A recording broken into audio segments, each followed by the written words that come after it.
My last differentiated instruction strategies are for the content section, and they are going over presentation styles and scaffolding. So presentation styles just involves providing students with a variety of different formats. So this could look like a regular presentation and lecture, or it could be a read aloud or a video, discussion, pictures, whiteboard work, demonstrating, building something, or using manipulatives. And it just provides students with a variety of formats, like I said, to give them as many options as possible so that they can learn in the best way that works for them.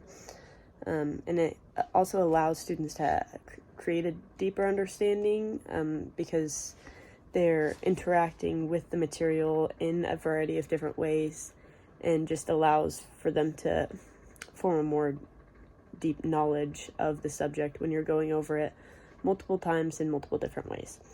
And then scaffolding is something that teachers can do to build off of a student's skill level and knowledge of a subject.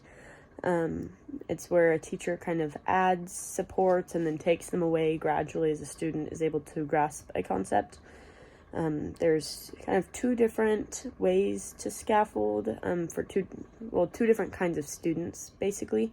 The first is for students that have a hard time reading and understanding text, and then the second is for students that struggle with mastering a task. So for the students that have a hard time reading and understanding text, kind of the format of how to scaffold and help them is to do things before the reading, during the reading, and then after the reading to make sure that they are able to read and grasp and understand what they're reading. So before reading, it's helpful to make predictions, maybe using word webs, pre-teaching vocab, using cues to make predictions, activating prior knowledge on the subject. During, it's always good to, address those new words that a student might not know, look up the definition, talk about what it might mean, to use mental imagery, so maybe drawing a picture or role-playing. Graphic organizers are also helpful to use during the reading, because that helps students maybe make a timeline or pick up the main ideas or the main points. And then after, it's good to have the students retell or summarize what they read. So this can be done by asking students to give each other a 1-minute retelling of the story, or to make a comic book strip version of the story, just so you as a teacher know that the student is properly grasping and taking in this information. And then for the second kind of student who struggles to master a task, it kind of involves just breaking up the task into smaller specific steps so that a student doesn't get overwhelmed with a big task.